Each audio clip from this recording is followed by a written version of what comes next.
Okay, so then in this example we illustrate the model with two crossed random effects with a simple example. And recall the dataset after thin that we analyzed previously using a model with two nested groupings for plot and tree. And when we finished the analysis, we noticed that there actually might be some calendar year effect that is needed in the data, and that calendar year effect is crossed with tree and plot effects. And therefore, that prior analysis we did previously is not sufficient for this data. So the data are grouped to plots, and then within each plot we have several trees, so trees are nested within plots. In addition, we have this grouping to calendar years. But from the previous analysis, we remember that the variability between plots was very small, almost zero compared to the variability between trees, and therefore for this first analysis with crossed random effects, we ignore the grouping of the data to plots and only consider these two levels, trees and calendar years, as two levels of grouping in the data. To start the analysis, we first download the LM4 package that includes the dataset, and LME4 that includes the functions we are going to use for model fitting. So we are no more using package NLME, but we are using LME4 in this example. We first make a graph of the data. So open a window, graphical window, and then run this script to see the graph of the data.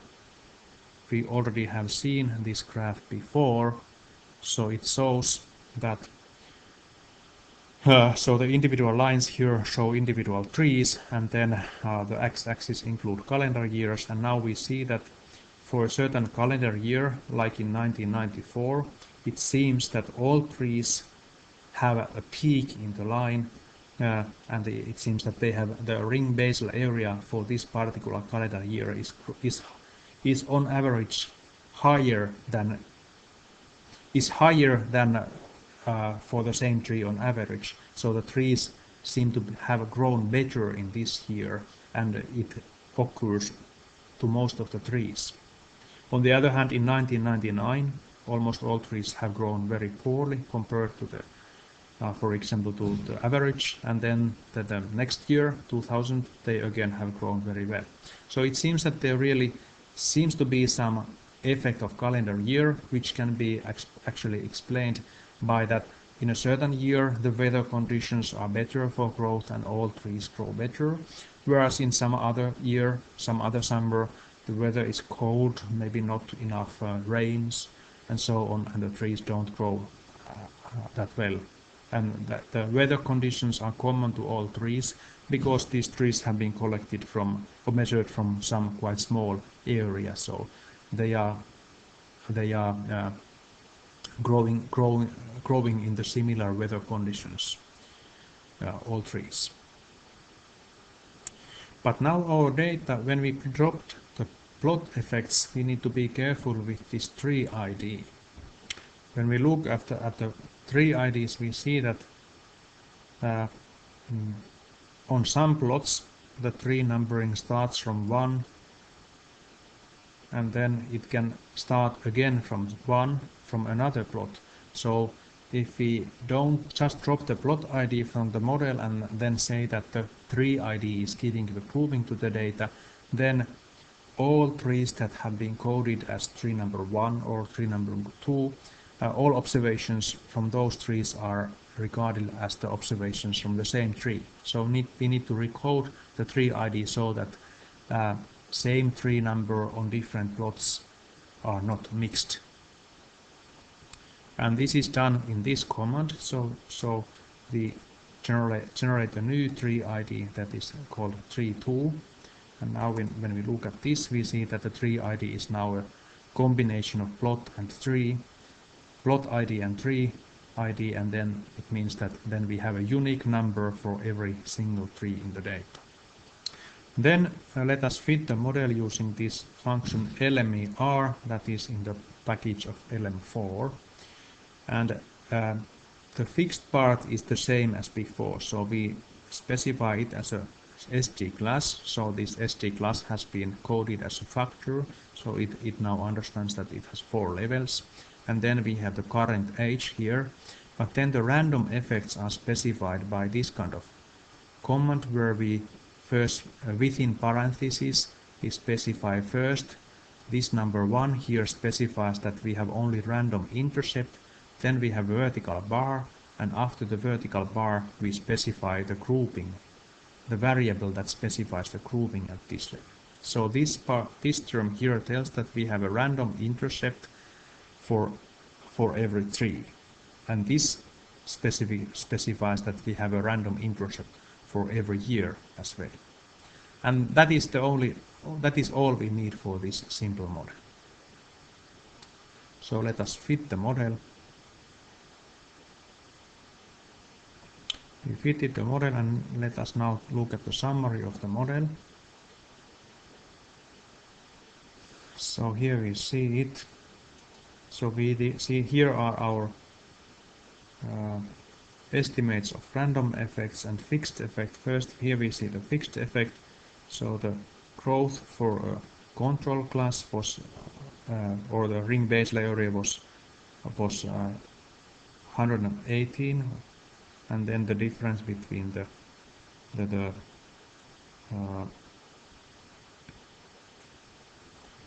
light thinning and the control is 26 square millimeters.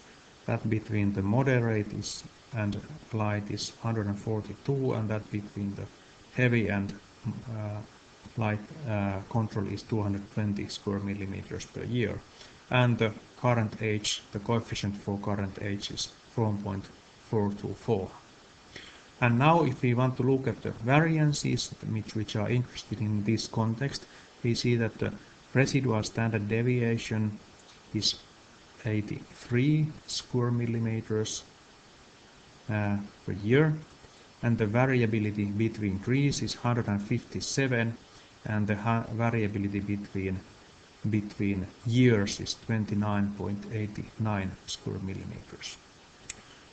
To compare this result with the previous models, let us recall this fmod1 that was fitted previously. So it was the plot which include the model that included plot effect and tree effect within plot, but not the calendar year effects. We fit this model using package NLME. And now let us look at the summary of that model. It gives some estimates for the variance and covariance, but we want to compare especially these estimated variances of random effects. So therefore we use this command to see only the standard deviations of the plot level random effect, tree level random effects, and residual errors. And the same for the model 3A that we fitted. We can get the similar matrix by using this command, taking the var core element from the summary, and now we see that the variance between trees in our new model that included the crossed year effect is 157. It was slightly higher in this model, but nothing serious differences. And then if you look at the residual variance, in our model it was decreased to 83, whereas it was 88 in the model that didn't include the tree effects, didn't include the year effects. And the variance of year effects is about 30 square millimeters per year.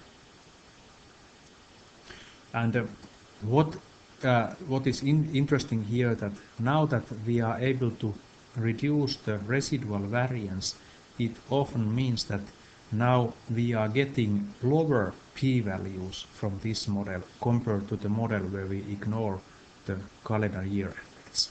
So taking into account the crossed effects is affecting in such a way that we are more easily finding the significant, or the smaller effects are becoming statistically significant than without including the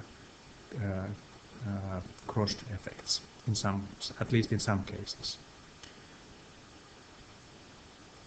But however, we don't continue further with this model because there are two problems in the model. First, we don't have the plot effect. That might not have very big effect because the variability between plots was not high, but we still want to show how we can fit the model where we also have the plot effect. And then another thing is that we know already from the previous analysis that the assumption about the constant variance of residual errors is not at all met in this data, and therefore it's very important that we also have a variance function in the model. And unfortunately these functions var power have not been implemented in the LME4 library functions, and therefore we need to do something else. But that will be explained in the next video.